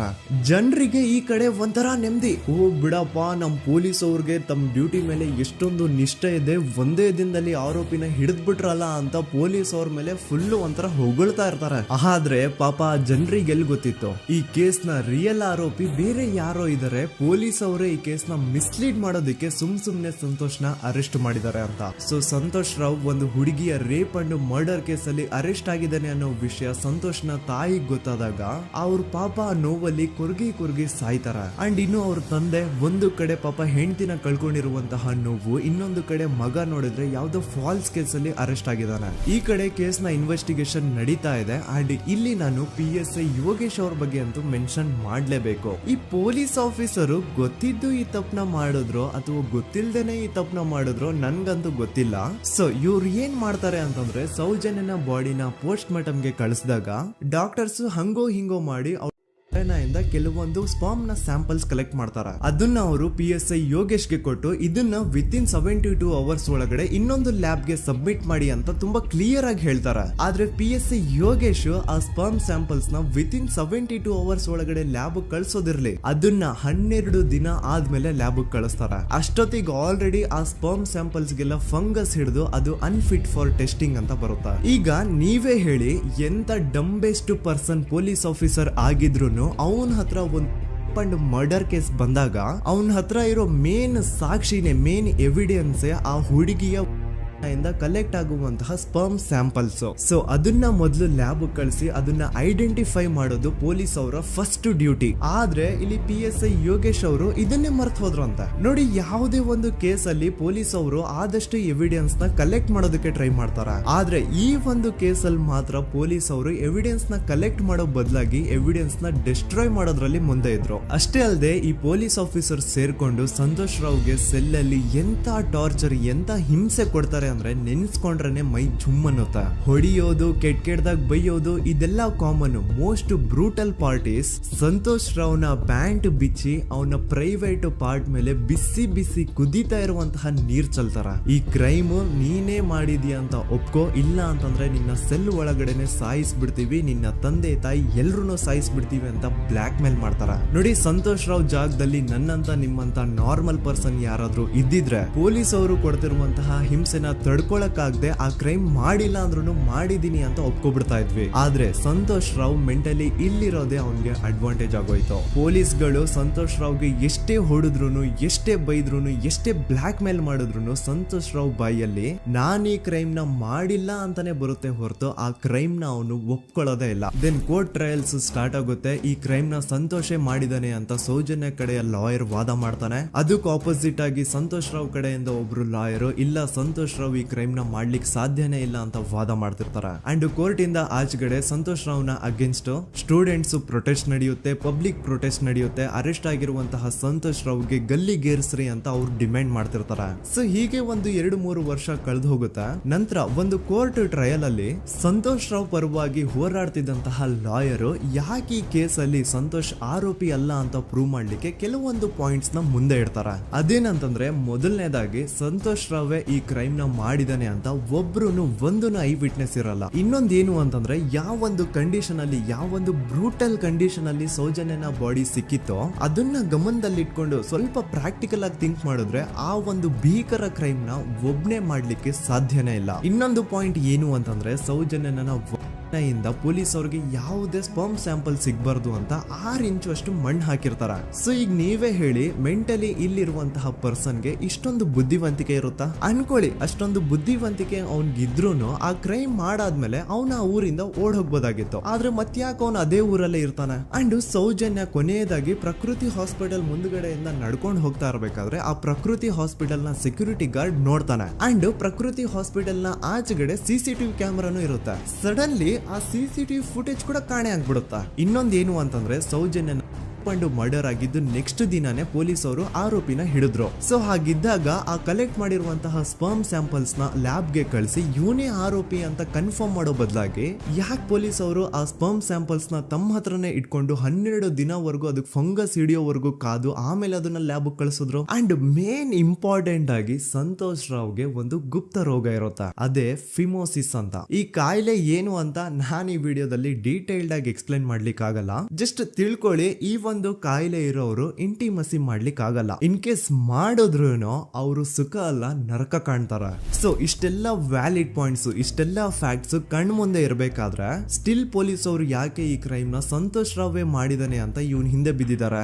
ಯಾಕೆ ಅವರು ಈ ಕ್ರೈಮ್ ಇವನ್ ಬಿಟ್ರೆ ಬೇರೆ ಯಾರಾದ್ರೂ ಮಾಡಿರ್ಬೋದಲ್ಲ ಅಂತ ಆ ಆಂಗಲ್ ಅಲ್ಲಿ ಇನ್ವೆಸ್ಟಿಗೇಷನ್ ಮಾಡ್ತಿಲ್ವಲ್ಲ ಅಂತ ಪೊಲೀಸ್ ಅವರ ಇನ್ವೆಸ್ಟಿಗೇಷನ್ ಮೇಲೆ ಈಗ ಕ್ವಶನ್ ಬರುತ್ತೆ. So after hearing all of this, ಎಲ್ಲರಿಗೂ ಈಗ ಪೊಲೀಸ್ ಅವರ ಇನ್ವೆಸ್ಟಿಗೇಷನ್ ಇನ್ವೆಸ್ಟಿಗೇಷನ್ ಮೇಲೆ ಡೌಟ್ ಬರುತ್ತೆ. ಅಂಡ್ ಈವನ್ ಸೌಜನ್ಯ ಅವ್ರ ಮನೆಯವರು ಕೂಡ ನಿಜವಾದ ಆರೋಪಿ ಸಂತೋಷ್ ಅಲ್ಲ ಅಂತ ತಮ್ಮ ಅಭಿಪ್ರಾಯನ ವ್ಯಕ್ತಪಡಿಸ್ತಾರೆ. ಆಗ ಅಲ್ಲಿವರೆಗೂ ಸಂತೋಷ್ ರಾವ್ನ ಗಲ್ಲಿಗೇರಿಸಿ ಅಂತ ಏನು student protest and public protest ಎಲ್ಲ ನಡೀತಾ ಇತ್ತು, ಈಗ ಅದೆಲ್ಲ ನಿಂತು ಹೋಗಿ ಎಲ್ಲಾ ಹೇಟ್ರೇಡ್ ಪೊಲೀಸ್ ಅವ್ರ ಕಡೆಗೆ ಹೋಗುತ್ತೆ. ಪೊಲೀಸ್ ಅವರು ಈ ಕೇಸಲ್ಲಿ ಕರಪ್ಟ್ ಆಗಿದ್ದಾರೆ, ಪೊಲೀಸ್ ಅವರೇ ಸತ್ಯ ಮುಚ್ಚಿಡ್ಲಿಕ್ಕೆ ಟ್ರೈ ಮಾಡ್ತಿದ್ದಾರೆ. ಹಾಗಾಗಿ ಈ ಕೇಸ್ ನ ಇನ್ಮುಂದೆ ಪೊಲೀಸ್ ಅವರಲ್ಲದೆ ಸಿಬಿಐ ಅವರು ಇನ್ವೆಸ್ಟಿಗೇಷನ್ ಮಾಡಬೇಕು, ಈ ಕೇಸ್ ನ ಸಿಬಿಐ ಒಪ್ಸಿ ಅಂತ ಅಗೇನ್ ಪ್ರೊಟೆಸ್ಟ್ ಗಳು ಸ್ಟಾರ್ಟ್ ಆಗ್ತವೆ. ಸೊ ಧರ್ಮಸ್ಥಳದಲ್ಲಿ ಇಷ್ಟೊಂದು ಹೋರಾಟಗಳಾಗ್ತಿದಾವೆ, ಒಬ್ಳು ಹುಡುಗಿ ಜೊತೆ ಇಷ್ಟೊಂದು ಅನ್ಯಾಯ ಆಗಿದೆ, ಆದ್ರೂ ಸಹ ಧರ್ಮಾಧಿಕಾರಿ ಏನು ಮಾತೇ ಆಡ್ತಿಲ್ವಲ್ಲ ಈ ಹುಡುಗಿ ಬಗ್ಗೆ ಅಂತ ಜನರು ಪ್ರಶ್ನೆ ಮಾಡಿದಾಗ ಆಗ ಧರ್ಮಾಧಿಕಾರಿನೂ ಜನರು ಮುಂದೆ ಬಂದ್ಬಿಟ್ಟು ಈ ಕೇಸ್ ನ ಸಿಬಿಐ ಒಪ್ಸಿ ಅಂತ ಹೋರಾಟ ಮಾಡ್ತಾರ. ನಂತರ ಈ ಒಂದು ಕೇಸು ಪೊಲೀಸ್ ಅವರಿಂದ ಸಿಬಿಐ ಕೈಗೆ ಹೋಗುತ್ತೆ. ಸಿಬಿಐ ಕೈಗೆ ಹೋಗಿದ ತಕ್ಷಣ ಇಲ್ಲೇನು ಸತ್ಯ ಹೊರಗೆ ಬಂದಿಲ್ಲ. ಆ ಸಿಬಿಐ ಅವರು 3-4 ವರ್ಷ ಟೈಮ್ ತಗೊಂಡು ಮತ್ತೆ ಈ ಒಂದು ಕೇಸ್ ನ ರೀ ಇನ್ವೆಸ್ಟಿಗೇಷನ್ ಮಾಡ್ತಾರ. ಆದ್ರೆ ಅಲ್ಲೇನು ಇನ್ವೆಸ್ಟಿಗೇಷನ್ ಮಾಡ್ಲಿಕ್ಕೆ ಉಳ್ದೇ ಇರಲ್ಲ. ಆ ಪೊಲೀಸ್ ಅವರು ಅವ್ರ ಕೈಯಲ್ಲಿ ಈ ಕೇಸು ಇದ್ದಷ್ಟು ದಿನ ಎಷ್ಟಾಗುತ್ತೋ ಅಷ್ಟು ಎವಿಡೆನ್ಸ್ ನ ಡಿಸ್ಟ್ರಾಯ್ ಮಾಡ್ಬಿಟ್ಟಿರ್ತಾರ. ಸೊ ಹಾಗಾಗಿ ಅಲ್ಲಿ ಸಿಬಿಐ ಅವ್ರಿಗೆ ಇನ್ವೆಸ್ಟಿಗೇಷನ್ ಮಾಡ್ಲಿಕ್ಕೆ ಏನ್ ಉಳ್ದೇ ಇರಲ್ಲ. ಆದ್ರೂ ಸ್ಟಿಲ್ ಅವರು 3-4 ಇಯರ್ಸ್ ಟೈಮ್ ತಗೊಂಡು ನಂತರ ಫೈನಲಿ ಒಂದು ರಿಪೋರ್ಟ್ ನ ಕೋರ್ಟ್ ಗೆ ಸಬ್ಮಿಟ್ ಮಾಡ್ತಾರ. ಅಂಡ್ ಸಿಬಿಐ ಅವರು ಕೋರ್ಟ್ ಗೆ ಸಬ್ಮಿಟ್ ಮಾಡಿರುವಂತಹ ಆ ಒಂದು ರಿಪೋರ್ಟ್ ಅಲ್ಲಿ ಏನಿತ್ತು ಅಂದ್ರೆ ಸಿಬಿಐ ಇನ್ವೆಸ್ಟಿಗೇಷನ್ ಕನ್ಫರ್ಮ್ಸ್ ದಟ್ ಈ ಒಂದು ಕ್ರೈಮ್ ನ ಸಂತೋಷ್ ರಾವ್ ಮಾಡಿದಾನೆ ಅಂತ. ಆದ್ರೆ ಐರಾನಿ ಈಸ್ ಇದೇ ಒಂದು ರಿಪೋರ್ಟ್ ಅಲ್ಲಿ ಇವ್ರು ಏನ್ ಹೇಳ್ತಾರೆ ಅಂದ್ರೆ ಅವ್ರಿಗೆ ಯಾವುದೇ ತರ ಎವಿಡೆನ್ಸ್ ಸಿಕ್ಕಿಲ್ಲ ಅಂತ. ಯಾಕಂದ್ರೆ ಈ ಸೌಜನ್ಯ ಕೇಸ್ ಪೊಲೀಸ್ ಅವ್ರ ಕೈಯಲ್ಲಿ ಇದ್ದಾಗ ಪೊಲೀಸ್ ಅವರು ತಮ್ಮ ನಿರ್ಲಕ್ಷ್ಯದಿಂದ ಎಲ್ಲಾ ಎವಿಡೆನ್ಸ್ ನ ಕಳ್ಕೊಂಡ್ಬಿಟ್ಟಿರ್ತಾರ. ಅಂತದ್ರಲ್ಲಿ ಯಾವ ಒಂದು ಆಧಾರದ ಮೇಲೆ ಇವರು ಸಂತೋಷ್ ರಾವ್ ಈ ಕ್ರೈಮ್ ನ ಮಾಡಿದ್ದಾರೆ ಅಂತ ಕ್ವಶನ್ ಮಾಡಿದಾಗ ಸಿಬಿಐ ಅವ್ರ ಕಡೆಯಿಂದ ನೋ ಆನ್ಸರ್. ನೋಡಿ, ಮೊದ್ಲು ಈ ಒಂದು ಕೇಸ್ ನ ಪೊಲೀಸ್ ಅವರು ಇನ್ವೆಸ್ಟಿಗೇಷನ್ ಮಾಡಿ ನಂತರ ಈ ಒಂದು ಕೇಸು ಸಿಬಿಐ ಅವ್ರ ಕೈಗೆ ಹೋಗಿ ಅವರು 3-4 ವರ್ಷ ಟೈಮ್ ತಗೊಂಡು ಇನ್ವೆಸ್ಟಿಗೇಷನ್ ಮಾಡಿ ದೆನ್ ಫೈನಲ್ ರಿಪೋರ್ಟ್ ನ ಕೋರ್ಟ್ ಗೆ ಸಬ್ಮಿಟ್ ಮಾಡೋಷ್ಟ್ರಲ್ಲಿ ಸುಮಾರು 5-6 ವರ್ಷ ಕಳೆದು ಹೋಗಿರುತ್ತೆ. ಅಂಡ್ ಸ್ಟಿಲ್ ಈ ಒಂದು ಕೇಸ್ ಅಲ್ಲಿ ಏನೂ ಕನ್ಕ್ಲೂಷನ್ ಸಿಕ್ಕಿರಲ್ಲ. ಎವ್ರಿ ಇಯರ್ ಸೌಜನ್ಯನ ಬರ್ತ್ಡೇ ಇದ್ದಾಗ ಅಥವಾ ತಿಥಿ ಇದ್ದಾಗ ಅವಳನ್ನ ನೆನೆಸ್ಕೊಂಡು ಅವಳ ಹೆಸರಲ್ಲಿ public protest and student protest ನಡೀತಾನೆ ಇರ್ತವೆ. ಸೊ ಒಂದು ದಿನ ಈ ಒಂದು ಪ್ರೊಟೆಸ್ಟ್ ಗಳ ನ್ಯೂಸ್ ಗಿರೀಶ್ ಮುಟ್ಟಣ್ಣನವರ ಗಮನಕ್ಕೆ ಬರುತ್ತೆ. ಯಾರೀ ಗಿರೀಶ್ ಮುಟ್ಟಣ್ಣನವರ ಅಂದ್ರೆ ಇವರು very honest X police man. ನೀವು ನಂಬಲ್ಲ, ಇವ್ರು ಪೊಲೀಸ್ ಆಫೀಸರ್ ಇದ್ದಾಗ ಪಬ್ಲಿಕ್ ಅಲ್ಲಿ ಒಬ್ಬ MLA ಹೊಡೆದಿರ್ತಾರ. ಅಷ್ಟೇ ಅಲ್ಲ, ಪೊಲೀಸ್ ಡಿಪಾರ್ಟ್ಮೆಂಟ್ ಅಲ್ಲಿ ಕರಪ್ಷನ್ ಇದೆ, ಕರಪ್ಷನ್ ಇದ್ದಿದ್ ಕಡೆ ನಾನ್ ಇರಲ್ಲ ಅಂತ ಹೇಳ್ಬಿಟ್ಟು ತಮ್ಮ ಪೊಲೀಸ್ ಡ್ಯೂಟಿನ ಬಿಟ್ಬಿಟ್ಟು ಈಗ ಸಮಾಜದಲ್ಲಿ ಏನೇ ಅನ್ಯಾಯ ಆಗಿದ್ರು ಅದ್ರ ಅಗೇನ್ಸ್ಟ್ ವಾಯ್ಸ್ ರೈಸ್ ಮಾಡ್ತಿದಾರ. ಸೊ ಈ ಗಿರೀಶ್ ಮುಟ್ಟಣ್ಣನವರಿಗೆ ಸೌಜನ್ಯ ಕೇಸ್ ಬಗ್ಗೆ ಗೊತ್ತಾದಾಗ ಅವ್ರಿಗೆ ಈ ಕೇಸು ತುಂಬಾನೇ ಕಾಡುತ್ತೆ. ಅಲ್ಲ, ಇಷ್ಟೊಂದು ವರ್ಷಗಳಾಗೋಯ್ತು ಆ ಹುಡುಗಿ ಜೊತೆ ಅನ್ಯಾಯ ಆಗಿ, ಸ್ಟಿಲ್ ಈ ಒಂದು ಕೇಸ್ ನ ಕನ್ಕ್ಲೂಷನ್ ಸಿಕ್ತಿಲ್ವಲ್ಲ, ಏನ್ ನಡೀತಿದೆ ಧರ್ಮಸ್ಥಳದಲ್ಲಿ ಅರ್ಥ ಆಗ್ತಿಲ್ವಲ್ಲ ಅಂತ ಈ ಗಿರೀಶ್ ಅವರು ತಮ್ಮ ಹಳೆ ಪೊಲೀಸ್ ಕಾಂಟ್ಯಾಕ್ಟ್ಸ್ ನ ಯೂಸ್ ಮಾಡ್ಕೊಂಡು ಆ ಸೌಜನ್ಯ ಕೇಸ್ ಫೈಲ್ ನ ಒಂದು ಕಾಪಿನ ತಮ್ಮ ಹತ್ರ ತರಿಸ್ಕೋತಾರ. ಆ ಒಂದು ಕೇಸ್ ಫೈಲ್ ಅಲ್ಲಿ ಸೌಜನ್ಯ ಬಗ್ಗೆ ಅಷ್ಟೇ ಅಲ್ಲದೆ ಸಂತೋಷ್ ರಾವ್ ಬಗ್ಗೆನೂ ಇನ್ಫಾರ್ಮೇಶನ್ ಇರುತ್ತೆ. ಅಂಡ್ ಗಿರೀಶ್ ಅವರು ಸಂತೋಷ್ ಬಗ್ಗೆ ಇರುವಂತಹ ಇನ್ಫಾರ್ಮೇಶನ್ ನೋಡ್ತಾ ಇರ್ಬೇಕಾದ್ರೆ ಅವರು ಒಂದು ವಿಷಯನ ನೋಟಿಸ್ ಮಾಡ್ತಾರ. ಅದೇನಂತಂದ್ರೆ ಪೊಲೀಸ್ ಅವರು ಸಂತೋಷ್ ರಾವ್ನ ಬರೀ ಸೌಜನ್ಯ ಕೇಸಲ್ಲಿ ಒಂದೇ ಫಿಟ್ ಮಾಡಿರಲ್ಲ, ಸೌಜನ್ಯ ಸಾಯೋಕ್ಕಿಂತ 20 ದಿನ ಹಿಂದೆ ಧರ್ಮಸ್ಥಳದಲ್ಲೇ ನಡೆದಿರುವಂತಹ ಒಂದು ಕ್ರೈಮ್ ಅಲ್ಲಿನೂ ಸಹ ಸಂತೋಷ್ ರಾವ್ ಆರೋಪಿ ಅಂತ ಮೆನ್ಷನ್ ಮಾಡಿರ್ತಾರ. ಸೊ ಸೌಜನ್ಯ ಕೇಸ್ ಬಿಟ್ಟು ಆ ಇನ್ನೊಂದು ಕೇಸ್ ಯಾವುದು, ಅದಕ್ಕೂ ಸಂತೋಷ್ಗೂ ಏನ್ ಸಂಬಂಧ, ಅದ್ರಲ್ಲಿ ಯಾಕೆ ಸಂತೋಷ್ನ ಪೊಲೀಸ್ ಅವರು ಫಿಟ್ ಮಾಡಿದ್ರು ಅಂತ ಪ್ರತಿಯೊಂದು ಹೇಳ್ತೀನಿ. ಆದ್ರೆ ನಾನಿಲ್ಲಿ ಯಾರ್ದು ರಿಯಲ್ ನೇಮ್ಸ್ ನ ಬಳಸಲ್ಲ. ಯಾಕಂದ್ರೆ ಮುಂದೆ ಕೇಸಲ್ಲಿ ತುಂಬಾ ದೊಡ್ಡ ಪವರ್ಫುಲ್ ವ್ಯಕ್ತಿಗಳ ಹೆಸರುಗಳು ಬರ್ತವೆ. ಅಂಡ್ ನನ್ ವಿಡಿಯೋ ಯೂಟ್ಯೂಬ್ ಇಂದ ಡಿಲೀಟ್ ಆಗೋದು ನನ್ಗೆ ಇಷ್ಟ ಇಲ್ಲ. ಹಾಗಾಗಿ ನಾನಿಲ್ಲಿ ಯಾರ್ದು ರಿಯಲ್ ನೇಮ್ಸ್ ನ ಬಳಸ್ತಿಲ್ಲ. ಬಟ್ ಯಾರ ಬಗ್ಗೆ ಹೇಳ್ತಿದ್ದೀನಿ ಅಂತ ಒಂದ್ ಸ್ವಲ್ಪ ನೀವೇ ಅರ್ಥ ಮಾಡ್ಕೊಳ್ಳಿ. ನೋಡಿ, ಧರ್ಮಸ್ಥಳದಲ್ಲಿ ಮಾಫಿಯಾ ಕೈಂಡ್ ಆಫ್ ನಡೆಸ್ತಿರುವಂತಹ ಒಂದು ವೆರಿ ಪವರ್ಫುಲ್ ಗೌಡ್ರು ಕುಟುಂಬ ಇದೆ. ಇವ್ರ ಹತ್ರ ಬೇಜನ್ ಆಸ್ತಿ, ಬೇಜನ್ ದುಡ್ಡು, ಬೇಜನ್ ಪವರ್, ಬೇಜನ್ ಇನ್ಫ್ಲೂಯೆನ್ಸ್ ಎಲ್ಲಾನು ಇದೆ. ಆ ಊರಲ್ಲಿ ಈ ಗೌಡ್ರು ಕುಟುಂಬದ್ದು ಎಷ್ಟೊಂದು ಕಂಟ್ರೋಲ್ ಇದೆ ಅಂತಂದ್ರೆ ಅವ್ರನ್ನ ಎದುರು ಹಾಕೊಳ್ಳೋರೆ ಯಾರು ಇಲ್ಲ. ಅಂಡ್ ಈ ಒಂದು ಗೌಡ್ರು ಕುಟುಂಬ ಒಂದು ಪ್ರೈವೇಟ್ ಟ್ರಸ್ಟ್ ಹೆಸರಲ್ಲಿ ಒಂದು ವೆರಿ ಪಾಪ್ಯುಲರ್ ದೇವಸ್ಥಾನನ ಸುಮಾರು ವರ್ಷಗಳಿಂದ ತಲೆ ಮಾರುಗಳಿಂದನೂ ನಡ್ಸ್ಕೊಂಡ್ ಬಂದಿರ್ತಾರ. ಅದೇ ಒಂದು ದೇವಸ್ಥಾನದಲ್ಲಿ 60 ವರ್ಷ ವಯಸ್ಸಾಗಿರುವಂತಹ ನಾರಾಯಣ ಅನ್ನೋ ಒಬ್ಬ ವ್ಯಕ್ತಿ ಮಾವುತನಾಗಿ ಕೆಲಸ ಮಾಡ್ತಿರ್ತಾನೆ. ನಾರಾಯಣ ಅವ್ರ ತಂದೆನೂ ಅದೇ ದೇವಸ್ಥಾನದಲ್ಲಿ ಮಾವುತಾಗಿ ಕೆಲಸ ಮಾಡ್ತಾ ಇದ್ರು, ಅವ್ರ ತಂದೆನೂ ಅದೇ ದೇವಸ್ಥಾನದಲ್ಲಿ ಮಾವುತಾಗಿ ಕೆಲಸ ಮಾಡ್ತಾ ಇದ್ರು. ಸೊ ಹೀಗೆ ತಲೆ ಮಾರುಗಳಿಂದ ಮಾವುತಾಗಿನೇ ನಾರಾಯಣನ ಕುಟುಂಬ ಆ ಒಂದು ದೇವಸ್ಥಾನದಲ್ಲಿ ಕೆಲಸ ಮಾಡ್ತಾ ಇರುತ್ತೆ. ಸೊ ಒಮ್ಮೆ ತುಂಬಾ ವರ್ಷಗಳ ಹಿಂದೆ ನಾರಾಯಣ ಅವ್ರ ತಂದೆ ಆ ದೇವಸ್ಥಾನದಲ್ಲಿ ಮಾವುತಾಗಿ ಕೆಲಸ ಮಾಡ್ತಾ ಇರ್ಬೇಕಾದ್ರೆ ಆಗಿನ ದೇವಸ್ಥಾನದ ಧರ್ಮಾಧಿಕಾರಿ ಆ ಮಾವುತನ ಕೆಲ್ಸದ ಮೇಲೆ ಇರುವಂತಹ ನಿಷ್ಠೆ, ಅವನ ನಿಯತ್ತು ಅಂಡ್ ತಲೆಮಾರುಗಳಿಂದ ಅವರು ದೇವಸ್ಥಾನಕ್ಕೆ ಸಲ್ಲಿಸ್ತಿರುವಂತಹ ಸೇವೆನ ಮೆಚ್ಚಿ ಆ ಧರ್ಮಾಧಿಕಾರಿ ಆ ನಾರಾಯಣ ಅವ್ರ ತಂದೆ ಆ ಮಾವುತನಿಗೆ ಒಂದು ಜಮೀನ್ ಕೊಡ್ತಾರೆ ಆಸ್ ಎ ಗಿಫ್ಟ್ ಆಗಿ. ಸೊ ಈಗ ಫ್ಲಾಶ್ ಬ್ಯಾಕ್ ಇಂದ ಒಂದ್ ಸ್ವಲ್ಪ ಮುಂದೆ ಬರುವ 2010-11ರಲ್ಲಿ ಯಾವೊಂದು ಜಮೀನ ಆಗಿನ ಧರ್ಮಾಧಿಕಾರಿ ನಾರಾಯಣ ಅವ್ರ ತಂದೆಗೆ ಆಸ್ ಎ ಗಿಫ್ಟ್ ಆಗಿ ಕೊಟ್ಟಿದ್ರು, ಈಗ ನಾರಾಯಣ ಅವ್ರ ತಂದೆ ಸತ್ ಹೋಗಿ ಆ ಒಂದು ಜಮೀನು ನಾರಾಯಣ ಹೆಸರಿಗೆ ಆಗಿರುತ್ತೆ. ಅಂಡ್ ಆಗಷ್ಟೇ ಗೊತ್ತಾಗುತ್ತೆ ಆ ಜಮೀನ ವೆರಿ ಆಪೋಸಿಟ್ ಒಂದು ದೊಡ್ಡ ಹೈವೇ ಬರ್ತಿದೆ ಅಂಡ್ ಅದರಿಂದ ಜಮೀನ ರೇಟು 10 ಪಟ್ಟು ಜಾಸ್ತಿ ಆಗುತ್ತೆ ಅಂತ. ಸೊ ಈ ವಿಷಯ ಗೊತ್ತಾಗಿ ನೋಡಿ ದಾನ ಮಾಡದಂತಹ ಧರ್ಮಾಧಿಕಾರಿ ಅಂತೂ ಸತ್ ಹೋದ್ರು, ಆದ್ರೆ ಅವ್ರ ಮುಂದಿನ ಪೀಳಿಗೆ ಅವ್ರಿಗೆ ಈ ಜಮೀನ್ ಮೇಲೆ ಕಣ್ಬಿದ್ದು ನಾರಾಯಣ ಅವ್ರ ಹತ್ರ ಆ ಜಾಗನ ವಾಪಸ್ ಕೇಳ್ತಾರ. ಆದ್ರೆ ನಾರಾಯಣ ಕೊಡಲ್ಲ. ಇಲ್ಲ ನಾನ್ ಯಾಕೆ ಕೊಡ್ಲಿ, ನಮ್ ತಂದೆಯಿಂದ ಸಿಕ್ಕಿರುವಂತಹ ಜಮೀನ್ ಇದು, ನಮ್ ತಂದೆಯ ಕೊನೆ ಗುರುತು ಇದು ನನ್ನ ಹತ್ರ ಇರೋದು, ಸೊ ಇದನ್ನ ನಾನ್ ಯಾವುದೇ ಕಾರಣಕ್ಕೂ ಬಿಟ್ಕೊಡಲ್ಲ ಅಂತ ಆ ಗೌಡ್ರು ಕುಟುಂಬನ ನಾರಾಯಣ ಎದುರು ಹಾಕೋತಾರ. ಆಗ ಗೌಡ್ರು ಕುಟುಂಬದವ್ರಿಗೆ ಕೋಪ ಬಂದು ಅವ್ರೇನ್ ಮಾಡ್ತಾರೆ ಅಂದ್ರೆ ನಾರಾಯಣ ಮನೆಗೆ ನೀರಿನ ಸಪ್ಲೈ ಇರುತ್ತಲ್ವಾ ಅದನ್ನ ಬಂದ್ ಮಾಡ್ತಾರ, ಎಲೆಕ್ಟ್ರಿಸಿಟಿ ಸಪ್ಲೈನು ಕಟ್ ಆಫ್ ಮಾಡ್ತಾರ, ಊರಲ್ಲಿರುವಂತಹ ಎಲ್ಲಾ ಚರಂಡಿಗಳನ್ನ ಕ್ಲೀನ್ ಮಾಡಿ ಆ ಕಸ ಏನಿರುತ್ತೋ ಅದನ್ನ ತಂದು ನಾರಾಯಣ ಮನೆ ಮುಂದೆ ಹಾಕ್ತಾರ. ಇಷ್ಟೇ ಅಲ್ಲ, ನಾರಾಯಣ ಅವ್ರ ಹೆಂಡತಿ ಮಕ್ಕಳು ಎಲ್ಲಾದ್ರೂ ಆಚೆ ಹೋಗ್ತಾ ಬರ್ತಾ ಇದ್ರೆ ಅವ್ರನ್ನ ಕೆಟ್ಟದಾಗ ಬೈಯೋದು, ಹೊಡ್ಕೊಳ್ಳೋದು, ಬಡ್ಕೊಳ್ಳೋದೆಲ್ಲ ಮಾಡ್ತಿರ್ತಾರ. ಇಷ್ಟೆಲ್ಲ ಆಗ್ತಾ ಇದ್ರು ಸ್ಟಿಲ್ ನಾರಾಯಣ ಮಾತ್ರ ಆ ಜಾಗನ ಬಿಟ್ಕೊಡಲ್ಲ. ಆ ಜಾಗದ್ಗೋಸ್ಕರ ನೀನ್ ಬೇಕಿದ್ರೆ ಇದನ್ನೆಲ್ಲ ಸಹಿಸ್ಕೊಂಡಿರಪ್ಪ, ನಮ್ ಕೈಲಂತೂ ಆಗಲ್ಲ ಅಂತ ನಾರಾಯಣನ ಹೆಂಡತಿ ಮಕ್ಕಳು ಅವನ್ನ ಬಿಟ್ಟು ಬೇರೆ ಊರಿಗೆ ಹೋಗ್ಬಿಡ್ತಾರ. ಈಗ ಮನೆಯಲ್ಲಿ ನಾರಾಯಣ ಅಂಡ್ 45 ವರ್ಷ ವಯಸ್ಸಿರುವಂತಹ ನಾರಾಯಣ ಅವ್ರ ತಂಗಿ ಯಮುನಾ ಅವ್ರು ಮಾತ್ರ ಇಬ್ರೇ ಇರ್ತಾ ಇದ್ರು. ಸೊ ಒಂದೊಳ್ಳೆ ಅವಕಾಶ ನೋಡ್ಕೊಂಡು 21 ಸೆಪ್ಟೆಂಬರ್ 2012 ಮನೆಯಲ್ಲಿ ನಾರಾಯಣ ಹಾಗೂ ಯಮುನಾ ಇರ್ಬೇಕಾದ್ರೆ ಯಾರೋ ಮನೆ ಒಳಗಡೆ ನುಗ್ಗಿ ನಾರಾಯಣನ್ಗೆ ಹೊಡೆದು ಯಮುನಾಗೂ ಸಹ ಹೊಡೆದು ನಂತರ ಅವಳು ಮಾಡಿ ದೆನ್ ನಾರಾಯಣ ಹಾಗೂ ಯಮುನನ ತಲೆನ ಒಂದು ರುಬ್ಬೋ ಗುಂಡಿಂದ ಚಚ್ಚಿ ಸಾಯಿಸ್ಬಿಡ್ತಾರ. ಈ ಕೊಲೆ ಆಗಿದ್ದು ಕಳ್ಳತನಗೋಸ್ಕರ ಅಂತ ಪೊಲೀಸ್ ಅವರು ತಮ್ಮ ರಿಪೋರ್ಟ್ ಅಲ್ಲಿ ಬರೀತಾರ. ಆದ್ರೆ ಪಾಯಿಂಟ್ ಏನ್ ಗೊತ್ತಾ, ಆ ಮನೇಲಿ ಒಂದ್ ಸ್ವಲ್ಪನೂ ಹಣ ಆಗ್ಲಿ ಅಥವಾ ಬಂಗಾರ ಆಗ್ಲಿ ಕಳ್ಳತನ ಆಗಿರಲ್ಲ. ಕಳ್ಳತನ ಆಗಿರೋದು ಕೇವಲ ಆ ಮೇನ್ ರೋಡ್ ಅಲ್ಲಿ ಇದ್ದಂತಹ ಪ್ರಾಪರ್ಟಿ ಪೇಪರ್ಸ್. ಎಂತ ಕೋಇನ್ಸಿಡೆನ್ಸ್ ನೋಡಿ, ಯಾವ ಒಂದು ಜಮೀನಿನ ಪತ್ರ ನಾರಾಯಣ ಮನೆಯಿಂದ ಕಳ್ಳತನ ಆಗಿದ್ವೋ ಅದೇ ಒಂದು ಜಮೀನಲ್ಲಿ 10 ವರ್ಷ ಆದ ನಂತರ ಒಂದು ದೊಡ್ಡ ಹೋಟೆಲ್ ಸ್ಥಾಪನೆ ಆಗುತ್ತೆ ಅಂಡ್ ಆ ಹೋಟೆಲ್ ನ ಇನಾಗ್ರೇಷನ್ ಗೆ ಚಿಕ್ಕ ಗೌಡ್ರು ಬರ್ತಾರ. ಸೊ ಈಗೇನು ನಾರಾಯಣ ಹಾಗೂ ಯಮುನನ ಕೊಲೆ ಆಗಿದ್ಯೋ ಇದಾಗಿದ್ದು 20 ದಿನ ಆದ್ಮೇಲೆ ಸೌಜನ್ಯ ಜೊತೆ ಅಂತ ನಿರ್ದಯ ಘಟನೆ ಆಗಿದ್ದು. ಸೊ ಪೊಲೀಸ್ ಅವರು ಸೌಜನ್ಯ ಕೇಸಲ್ಲಿ ಸಂತೋಷ್ ರಾವ್ನ ಫಿಟ್ ಮಾಡೋದಲ್ದೆ ಈ ಒಂದು ನಾರಾಯಣ ಹಾಗೂ ಯಮುನಾ ಕೇಸಲ್ಲೂ ಸಹ ಸಂತೋಷ್ ರಾವ್ನೆ ಫಿಟ್ ಮಾಡಿರ್ತಾರ. ಇಲ್ಲಿ ಡೇಟ್ಸ್ ನ ಸ್ವಲ್ಪ ನೆನ್ಪಿಟ್ಕೊಳ್ಳಿ. ನಾರಾಯಣ ಹಾಗೂ ಯಮುನನ ಕೊಲೆ ಆಗಿದ್ದು 21 ಸೆಪ್ಟೆಂಬರ್ 2012 ಅಂಡ್ ಸಂತೋಷ್ ರಾವ್ ಧರ್ಮಸ್ಥಳ ಬಂದಿದ್ದು 9 ಅಕ್ಟೋಬರ್ 2012, 20 ದಿನ ಆದ್ಮೇಲೆ. ಸೊ ನಾರಾಯಣ ಹಾಗೂ ಯಮುನನ ಕೊಲೆ ಆದಾಗ ಊರಲ್ಲೇ ಇಲ್ದೆ ಎಲ್ಲೋ ಶೃಂಗೇರಿಯಲ್ಲಿ ಯಾವುದೋ ಒಂದು ಹೋಟೆಲ್ ಅಲ್ಲಿ ಕೆಲಸ ಮಾಡ್ತಿದ್ದಂತಹ ಸಂತೋಷ್ ರಾವ್ ಹೇಗೆ ಈ ಒಂದು ಕೇಸಲ್ಲಿ ಆರೋಪಿ ಆಗ್ತಾನೆ? ಸೊ ಇದೇ ಒಂದು ಪಾಯಿಂಟ್ ನ ನೋಟಿಸ್ ಮಾಡಿ ಗಿರೀಶ್ ಮುಟ್ಟಣ್ಣನವರು ಧರ್ಮಸ್ಥಳಕ್ಕೆ ಬಂದು ಸಂತೋಷ್ ನ ಲಾಯರ್ ಜೊತೆ ಡಿಸ್ಕಸ್ ಮಾಡ್ತಾರ. ದೆನ್ ಫೈನಲಿ ಏನೋ ತಪ್ಪು ಮಾಡದೆ ಸುಳ್ಳು ಆರೋಪಗಳಿಂದ ಕರಪ್ಟ್ ಪೊಲೀಸ್ ಆಫೀಸರ್ಸ್ ನ ಮಿಸ್ಲೀಡಿಂಗ್ ಇನ್ವೆಸ್ಟಿಗೇಷನ್ ಇಂದ ಸಂತೋಷ್ ರಾವ್ ತನ್ನ ಜೀವನದ 8-10 ವರ್ಷನ ಜೈಲಲ್ಲಿ ಕಳೆದು ಫೈನಲಿ ರಿಲೀಸ್ ಆಗ್ತಾನೆ. ಒಂಥರ ಈ ಕೇಸಿಂದ ಸಂತೋಷ್ ರಾವ್ನ ಇಡೀ ಲೈಫ್ ಸ್ಪಾಯ್ಲ್ ಆಗೋಯ್ತು.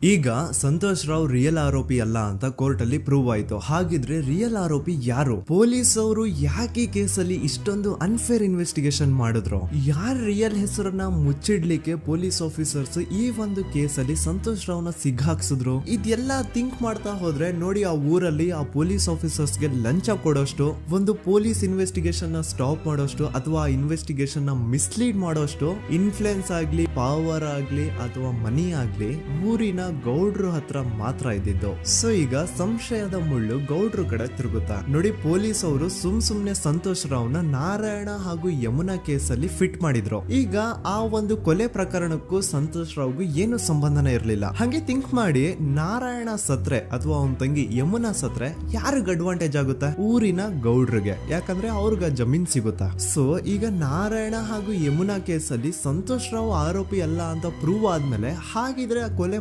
ಮಾಡ್ದವ್ರು ಯಾರು ಅಂತ ಹಾಗೆ ಥಿಂಕ್ ಮಾಡಿದ್ರೆ ಗಿರೀಶ್ ಮುಟ್ಟಣ್ಣನವರಿಗೆ ಆ ಊರಿನ ಗೌಡ್ರ ಮೇಲೆ ಡೌಟ್ ಬರುತ್ತೆ. ಅದೇ ಒಂದು ಡೌಟ್ ಅಲ್ಲಿ ಗಿರೀಶ್ ಮುಟ್ಟಣ್ಣನವರು ಮಹೇಶ್ ತಿಮ್ರೊಡ್ಡಿ ಅಂತ ಇನ್ನೊಬ್ರ ಜೊತೆ ಸೇರ್ಕೊಂಡು ಈ ಹಿಂದೆ ಆ ಒಂದು ಊರಲ್ಲಿ ಆ ಧರ್ಮಸ್ಥಳದಲ್ಲಿ ಈ ಊರಿನ ಗೌಡ್ರು ಯಾವ್ದಾವ್ದೆಲ್ಲ ಕ್ರೈಮ್ಗಳು ಮಾಡಿದಾರೆ ಅಂತ ಊರಿನ ಜನರಿಂದ ತಿಳ್ಕೊತಾರ. ನಂತರ ಆ ಊರಿನ ಜನ ಯಾವ್ದಾವ್ದೆಲ್ಲ ಮ್ಯಾಟರ್ಸ್ ಹೇಳಿದ್ರು ಆ ಕೇಸ್ ಫೈಲ್ಸ್ ನೆಲ್ಲ ತಿರುಗಿಸಿ ಮುರುಗಿಸಿ ನೋಡಿದಾಗ ನೀವು ನಂಬಲ್ಲ, ಸೌಜನ್ಯ ಕೇಸ್ ಏನೇನು ಅಲ್ಲ, ಅದಕ್ಕಿಂತ ಭೀಕರ ಕೊಲೆಗಳು ಧರ್ಮಸ್ಥಳದಲ್ಲಿ ಆಗಿವೆ ಅಂಡ್ ಎಲ್ಲಾ ಕೊಲೆಗಳ ಹಿಂದೆ ಗೌಡ್ರು ಕುಟುಂಬದ್ದೇ ಕೈ ಇದೆ ಅಂತ ಎದ್ದು ಕಾಣಿಸುತ್ತೆ.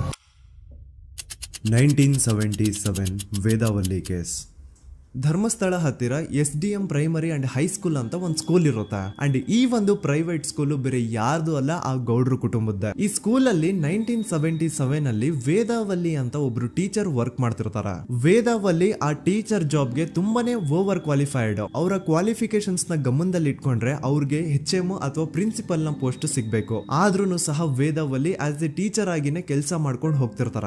ಒಮ್ಮೆ ಏನಾಗುತ್ತೆ, ಸ್ಕೂಲ್ ಅಲ್ಲಿ ಪ್ರಿನ್ಸಿಪಲ್ ನ ಪೋಸ್ಟ್ ಖಾಲಿ ಆಗುತ್ತೆ ಅಂಡ್ ಆ ಒಂದು ಪೋಸ್ಟ್ ಗೆ ಎಲ್ರು ಏನ್ ಅನ್ಕೊಳ್ತಾರೆ, ವೇದಾವಲ್ಲಿನೇ ಸೆಲೆಕ್ಟ್ ಮಾಡೋದು ಅಂತ. ಆದ್ರೆ ವೇದಾವಲ್ಲಿಯ ಕ್ಯಾಸ್ಟ್ ಬೇರೆ ಇದೆ ಅನ್ನೋ ಒಂದೇ ಒಂದು ಕಾರಣಕ್ಕೆ ಆ ಪ್ರಿನ್ಸಿಪಲ್ ನ ಪೋಸ್ಟ್ ವೇದಾವಲ್ಲಿಗೆ ಸಿಗದೆ ಬೇರೆ ಯಾರನ್ನೋ ತಂದು ಕೂರಿಸ್ಬಿಟ್ಟಿರ್ತಾರ. ಇದ್ರಿಂದ ಟೀಚರ್ ವೇದಾವಲ್ಲಿಗೆ ತುಂಬಾ ಕೋಪ ಬಂದು ಅವ್ರ ಸ್ಕೂಲ್ ಮುಂದೆ ಪ್ರೊಟೆಸ್ಟ್ ಮಾಡೋದ್ ಸ್ಟಾರ್ಟ್ ಮಾಡ್ತಾರ. ಅಂಡ್ ಈ ವಿಷಯ ಸ್ಕೂಲ್ ನ ಓನರ್ಸ್ ಗೆ ಇಷ್ಟ ಆಗಲ್ಲ. ಸೊ ಅವರು ಆ ಕೋಪನ ಹಾಗೆ ಮನ್ಸಲ್ಲಿ ಇಟ್ಕೊಂಡಿರ್ತಾರ. ಒಮ್ಮೆ ಏನಾಗುತ್ತೆ, ಸ್ಕೂಲ್ ರಜೆ ಇರುತ್ತೆ, ವೇದಾವಲ್ಲಿ ಮನೇಲಿ ಇರ್ತಾರ ಅಂಡ್ ಅವ್ರ ಹಸ್ಬೆಂಡ್ ಡಾಕ್ಟರ್ ಅರಳೆ ಅವ್ರಿಗೆ ಯಾವ್ದೋ ಬೇರೆ ಊರಲ್ಲಿ ಒಂದು ಕಾಲೇಜ್ ಅಲ್ಲಿ ಸೆಮಿನಾರ್ ಏನೋ ಇರುತ್ತೆ. ಸೊ ಅವರು ಅಲ್ಲಿಗೆ ಹೋಗಿರ್ತಾರೆ. ಈಗ ಮನೇಲಿ ಇರೋದು ವೇದಾವಲ್ಲಿ ಒಂದೇ. ಇದೇ ಒಂದು ಅವಕಾಶನ ನೋಡ್ಕೊಂಡು ಯಾರೋ ವೇದಾವಲ್ಲಿ ಅವ್ರ ಮನೆಗೆ ನುಗ್ಗಿ ವೇದಾವಲ್ಲಿಗೆ ಹೊಡೆದು ನಂತರ ಅವ್ರನ್ನ ಜೀವಂತವಾಗಿ ಸುಟ್ಬಿಡ್ತಾರ. ಸ್ವಲ್ಪ ಹೊತ್ತು ನಂತರ ರಾತ್ರಿ ಆಗ್ತಿದ್ದಂಗೆ ಡಾಕ್ಟರ್ ಅರಳೆ ಅವರು ಮನೆಗೆ ವಾಪಸ್ ಬರ್ತಾರೆ ಅಂಡ್ ಮನೆ ಒಳಗಡೆ ಬಂದ್ ನೋಡಿದ್ರೆ ವೇದಾವಲ್ಲಿ ಅವರು ಸತ್ ಹೋಗಿ ಅವರ ಬಾಡಿ ಸುಟ್ ಹೋಗಿ ನೆಲದ ಮೇಲೆ ಬಿದ್ದಿದೆ. ಹೆಂಡತಿನ ಕಳ್ಕೊಂಡಿರುವಂತಹ ದುಃಖನ ಸೈಡ್ಗೆ ಇಟ್ಟು ಡಾಕ್ಟರ್ ಅರಳೆ ಅವರು ಮೊದ್ಲು ಪೊಲೀಸ್ ಸ್ಟೇಷನ್ ಹೋಗ್ಬಿಟ್ಟು ನಮ್ ಮನೆಗೆ ನಾನು ಇಲ್ದೇ ಇರುವಂತಹ ಸಮಯನ ನೋಡ್ಕೊಂಡು ಯಾರೋ ಮನೆ ಒಳಗಡೆ ನುಗ್ಗಿ ನನ್ನ ಹೆಂಡತಿನ ಹೊಡೆದು ನಂತರ ಅವಳನ್ನ ತುಂಬಾ ಭೀಕರವಾಗಿ ಸಾಯಿಸಿದರೆ ಅಂತ ಪೊಲೀಸ್ ಅವ್ರಿಗೆ ರಿಪೋರ್ಟ್ ಕೊಡಕ್ ಹೋದ್ರೆ ಅಲ್ಲಿ ಪೊಲೀಸ್ ಅವರು ಉಲ್ಟಾ ಡಾಕ್ಟರ್ ಅರಳೆ ಮೇಲೆನೆ FIR ಬರ್ದು ನೀನೇ ನಿನ್ ಹೆಂಡತಿನ ಸಾಯಿಸಿದ್ಯಾ, ನಾಟಕ ಮಾಡಬೇಡ ಅಂತ ಅವ್ರನ್ನೇ ಅರೆಸ್ಟ್ ಮಾಡ್ಬಿಡ್ತಾರ. ನಂತರ 2-3 ವರ್ಷ ಜೈಲಲ್ಲೇ ಇದ್ದು ಡಾಕ್ಟರ್ ಅರಳೆ ಅವರು ತಮ್ಮ ಫ್ರೆಂಡ್ಸ್ ಅಂಡ್ ಫ್ಯಾಮಿಲಿ ಮೂಲಕ ಎವಿಡೆನ್ಸ್ ನೆಲ್ಲ ಕಲೆಕ್ಟ್ ಮಾಡಿಸಿ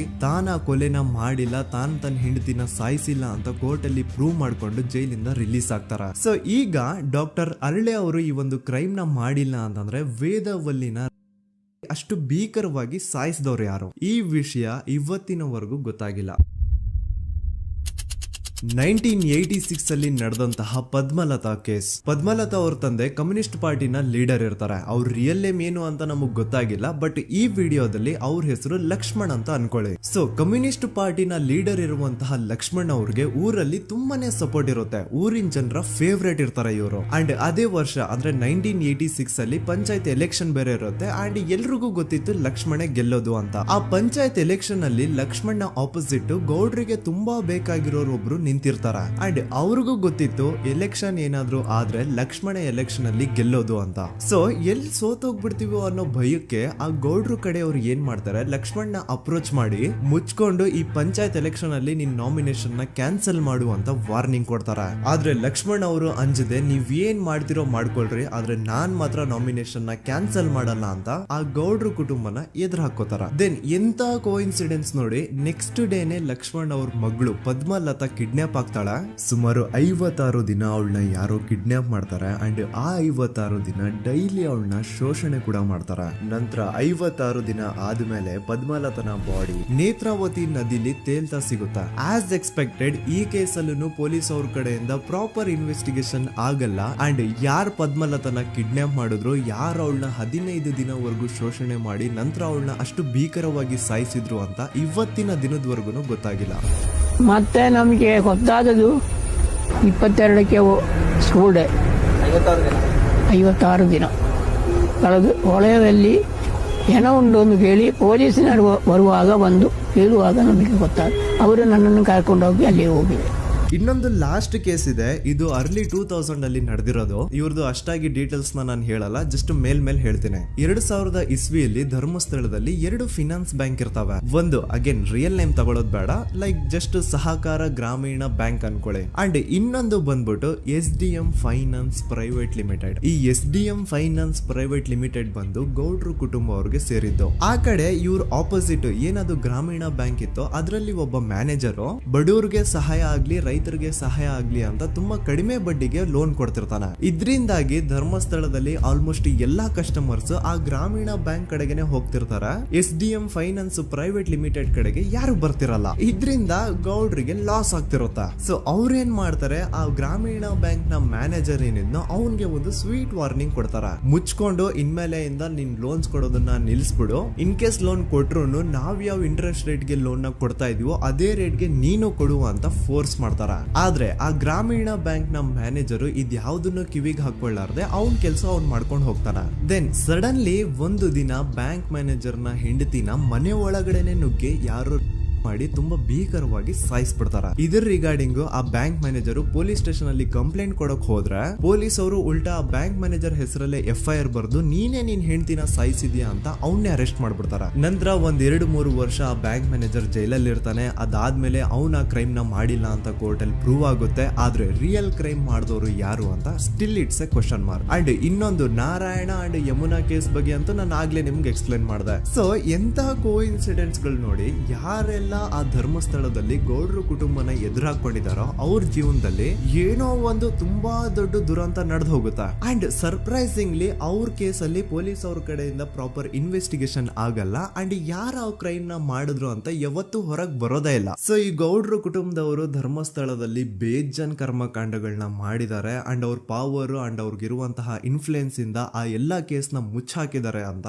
ಮಹೇಶ್ ಹಾಗೂ ಗಿರೀಶ್ ಮುಟ್ಟಣ್ಣನವರ ಹೇಳಿಕೆ ಆಗಿದೆ. ಸೊ ಗೌಡ್ರು ಫ್ಯಾಮಿಲಿನ ಟ್ರ್ಯಾಕ್ ರೆಕಾರ್ಡ್ ನೋಡಿದ್ರೆ ಧರ್ಮಸ್ಥಳದಲ್ಲಿ ಒಂದು ಹುಡುಗಿನ ರೇಪ್ ಅಂಡ್ ಮರ್ಡರ್ ಮಾಡಿ ದೆನ್ ಪೊಲೀಸ್ ಅವ್ರಿಗೆ ಲಂಚ ಕೊಟ್ಟು ಇನ್ವೆಸ್ಟಿಗೇಷನ್ ನ ಮಿಸ್ಲೀಡ್ ಮಾಡೋಷ್ಟು ಪವರ್ ಇನ್ಫ್ಲೂಯೆನ್ಸ್ ಈ ಗೌಡ್ರು ಕುಟುಂಬಕ್ಕೆ ಮಾತ್ರ ಇರೋದು. ಈಗ ಸಂತೋಷ್ ರಾವ್ ಅಂತೂ ಸೌಜನ್ಯ ಕೇಸಲ್ಲಿ ಆರೋಪಿ ಅಲ್ಲ ಅಂತ ಪ್ರೂವ್ ಆಯ್ತು. ಹಾಗಿದ್ರೆ ರಿಯಲ್ ಆರೋಪಿ ಯಾರು? ನೆನಪು ಮಾಡ್ಕೊಳ್ಳಿ, 11 ಅಕ್ಟೋಬರ್ 2012 ಸಂಜೆ 5 ಗಂಟೆ ಹಾಗೆ ಬಾಹುಬಲಿ ಬೆಟ್ಟದಲ್ಲಿ ಸಂತೋಷ್ ರಾವ್ ತನ್ನ ಪಾಡಿಗೆ ತಾನು ಸೀನರೀಸ್ ನ ಎಂಜಾಯ್ ಮಾಡ್ಕೊಂಡು ಸುಮ್ನೆ ಕೂತಿರ್ಬೇಕಾದ್ರೆ ಅವನ ಹತ್ರ 5 ಜನ ಕಿಡಿಗೇಡಿಗಳು ಬಂದು ಜಗಳ ತೆಗಿತಾರ. ಆ 5 ಜನ ಕಿಡಿಗೇಡಿಗಳು ಯಾರು ಅಂತ ನಾನು ಇಲ್ಲಿವರೆಗೂ ನಿಮ್ಗೆ ಹೇಳಿಲ್ಲ. ಸೊ ಅವರು ಬೇರೆ ಯಾರು ಅಲ್ಲ, ಚಿಕ್ಕ ಗೌಡ್ರು ಮಗ ನಿಶಾಂತ್ ಜೈನ್ ನ ವೆರಿ ಕ್ಲೋಸ್ ಫ್ರೆಂಡ್ಸ್. ಅವ್ರು ದಣಿ ಮಾಡಿರುವಂತಹ ಕ್ರೈಮ್ ಅಲ್ಲಿ ಬೇರೆ ಯಾರಾದ್ರೂ ಸಿಗಿಸ್ಬೇಕಲ್ಲ ಅಂತ ಇವ್ರು ಬಕ್ರ ಹುಡುಕ್ತಾ ಇರ್ಬೇಕಾದ್ರೆ ಆಗ ಇವ್ರಿಗೆ ಸಿಗೋದೆ ಸಂತೋಷ್ ರಾವ್. ಅಗೇನ್ ಇನ್ನೊಂದು ಎಂತ ಕೋಇನ್ಸಿಡೆನ್ಸ್ ನೋಡಿ, ಸಂತೋಷ್ ರಾವ್ ಸೌಜನ್ಯ ಕೇಸಲ್ಲಿ ಅರೆಸ್ಟ್ ಆದ ನಂತರ ಚಿಕ್ಕ ಗೌಡ್ರು ಮಗ ನಿಶಾಂತ್ ಜೈನ್ ದೇಶನೇ ಬಿಟ್ಟು ಹೋಗ್ಬಿಡ್ತಾನೆ. ಈ ಕೇಸಲ್ಲಿ ಚಿಕ್ಕ ಗೌಡ್ರು ಮಗ ಇನ್ವಾಲ್ವ್ಮೆಂಟ್ ಇದೆ ಅಂತ ಯಾರಿಗೂ ಡೌಟೇ ಬರ್ತಾ ಇರ್ಲಿಲ್ಲ. ಡೌಟ್ ಯಾವಾಗ ಬಂತು ಅಂದ್ರೆ ಆ 5 ಜನ ಕಿಡಿಗೇಡಿಗಳು ಯಾರು ಸಂತೋಷ್ನ ಈ ಒಂದು ಕೇಸಲ್ಲಿ ಸಿಗಾಕ್ಸಿದ್ರು ಆ 5 ಜನರಲ್ಲಿ ಒಬ್ಬ ರವಿ ಪೂಜಾರಿ ಅಂತಾನು ಇರ್ತಾನೆ. ಅವನ್ಗೆ ತಾನು ತಪ್ಪು ಮಾಡಿದೀನಿ ಅಂತ ಗಿಲ್ಟ್ ಕಾಡುತ್ತೋ ಅಥವಾ ಬೇರೆ ಏನೋ ಗೊತ್ತಿಲ್ಲ. ಆದ್ರೆ ಅವನೇ ಸ್ವತಃ ಪೊಲೀಸ್ ಅವ್ರ ಹತ್ರ ಹೋಗ್ಬಿಟ್ಟು ಸೌಜನ್ಯ ಕೇಸಲ್ಲಿ ನಿಜವಾದ ಆರೋಪಿ ಸಂತೋಷ್ ಅಲ್ಲ ಕಂಡ್ರು, ಅವನ್ನ ಸುಮ್ನೆ ಸಿಗಾಕ್ಸಿರೋದಷ್ಟೇ. ನಿಜವಾದ ಆರೋಪಿಗಳು ಚಿಕ್ಕ ಗೌಡ್ರು ಮಗ ನಿಶಾಂತ್ ಜೈನ್ ಅಂಡ್ ಅವನ್ ಫ್ರೆಂಡ್ಸ್ ಸೂರಜ್, ಕಿರಣ್ ಅಂಡ್ ಕಣ್ಮಣಿ ಅಂತ. ಈ ಎಲ್ಲಾ ವಿಷಯನ ರವಿ ಪೂಜಾರಿ ಪೊಲೀಸ್ ಅವ್ರಿಗೆ ತಿಳಿಸ್ತಾನೆ. ಅಗೇನ್ ಎಂತ ಒಂದು ಕೋಇನ್ಸಿಡೆನ್ಸ್ ನೋಡಿ, ಈ ವಿಷಯಗಳನ್ನ ಊರಿನ ಜನರು ಮುಂದೆ ಹೇಳಿದಂತಹ ರವಿ ಪೂಜಾರಿ ಆಕಸ್ಮಿಕವಾಗಿ ಸತ್ ಹೋಗ್ಬಿಡ್ತಾನೆ. ಇವನು ಹೇಳಿದ್ದು ನಿಜ ಅಂತ ಜನರಿಗೆ ಯಾವಾಗ ಕನ್ಫರ್ಮ್ ಆಗುತ್ತೆ ಅಂದ್ರೆ ಸೌಜನ್ಯಗೆ ತುಂಬಾ ಹತ್ರವಾದವ್ರು ಒಬ್ರು ಯಶೋಧ ಅನ್ನೋರು ಕೋರ್ಟ್ ಅಲ್ಲಿ ಬಂದ್ಬಿಟ್ಟು ಸೌಜನ್ಯ ಕೊಲೆ ಆಗಿದ್ದ ದಿನ ಆ ಒಂದು ಸ್ಪಾಟ್ ಅಲ್ಲಿ ನಾನು ಈ 3 ಜನರನ್ನ ನೋಡಿದ್ದೆ ಅಂತ ಸಾಕ್ಷಿ ಹೇಳ್ತಾರೆ. ಈಗ ಎಲ್ಲಾ ಡಾಟ್ಸ್ ನ ಕನೆಕ್ಟ್ ಮಾಡ್ತಾ ಹೋದ್ರೆ ಸೌಜನ್ಯ ಕೇಸ್ ಒಂದೇ ಅಲ್ಲ, ನಾರಾಯಣ ಹಾಗೂ ಯಮುನಾ ಕೇಸಲ್ಲೂ, ವೇದವಲ್ಲಿ ಕೇಸಲ್ಲೂ, ಆ ಬ್ಯಾಂಕ್ ಮ್ಯಾನೇಜರ್ ನ ಕೇಸಲ್ಲೂ ಹಾಗೂ ಪದ್ಮಲತಾ ಕೇಸಲ್ಲೂ ಸೀದಾ ಡೈರೆಕ್ಟ್ ಡೌಟ್ ಬರೋದೆ ಊರಿನ ಗೌಡ್ರ ಮೇಲೆ. I really want to appreciate Kudla rampage YouTube channel, third eye YouTube channel, Girish Muttannanavar sir ಹಾಗೂ ಮಹೇಶ್ ಅವರು ಅಂಡ್ ಆಲ್ ಅದರ್ಸ್. ಇವರ ಕಾನ್ಸ್ಟೆಂಟ್ ಎಫರ್ಟ್ಸ್ ಇಂದಾನೆ ಸತ್ಯ ಏನಂತ 1 by 1 ಹೊರಗೆ ಬರ್ತಿದೆ. And they are trying their level best to catch real criminals. At present Soujanya case ಬಗ್ಗೆ update ಏನು ಅಂತಂದ್ರೆ ಹೈಕೋರ್ಟ್ ವರೆಗೂ ಈ ಒಂದು ಕೇಸ್ ಹೋಗಿದೆ. ಅಂಡ್ ಈ ಕೇಸ್ ಅಲ್ಲಿ ಈಗ ಇನ್ನೊಮ್ಮೆ ಮತ್ತೆ ಫ್ರೆಶ್ ಆಗಿ ರೀಇನ್ವೆಸ್ಟಿಗೇಷನ್ ಸ್ಟಾರ್ಟ್ ಆಗಬೇಕು ಅಂತ ಹೋರಾಟ ನಡೀತಿದೆ. ಸುದೂತ ಪ್ರಜೆಗಳೇ, ಇದಾಗಿತ್ತು ಸೌಜನ್ಯ ಕೇಸ್ ಬಗ್ಗೆ ನಮ್ಮ ಒಂದು ಡೀಟೇಲ್ಡ್ ವಿಡಿಯೋ. ಈ ವಿಡಿಯೋದಲ್ಲಿ ನನ್ನಿಂದ ಎಲ್ಲಾದ್ರೂ ಏನಾದ್ರೂ ಚಿಕ್ಕ ಪುಟ್ಟ ಇನ್ಫಾರ್ಮೇಶನ್ ಮಿಸ್ ಆಗಿದ್ರೆ ಅಥವಾ ಮಿಸ್ಟೇಕ್ ಆಗಿದ್ರೆ ಅದನ್ನ ದಯವಿಟ್ಟು ಕಮೆಂಟ್ ಸೆಕ್ಷನ್ ಅಲ್ಲಿ ಹೈಲೈಟ್ ಮಾಡಿ. ಈ ವಿಡಿಯೋ ಯಾವಾಗ ಯೂಟ್ಯೂಬ್ ಇಂದ ಡಿಲೀಟ್ ಆಗುತ್ತೋ ನನ್ಗಂತೂ ಗೊತ್ತಿಲ್ಲ. ಸೊ ಪ್ಲೀಸ್ ಆದಷ್ಟು ಬೇಗ ಇದನ್ನ ಎಲ್ಲಾ ಕಡೆ ಶೇರ್ ಮಾಡಿ. ಓಕೆ ಪ್ರಜೆಗಳೇ, ಇವತ್ತಿಗಿಷ್ಟು ಸಾಕು ಅನ್ಕೊಳ್ತೀನಿ. ನಾನು ನಿಮ್ಮ ದೂತ ಸಮೀರ್ ಎಂಡಿ. ಮತ್ತೆ ಸಿಗ್ತೀನಿ ನೆಕ್ಸ್ಟ್ ವಿಡಿಯೋದಲ್ಲಿ.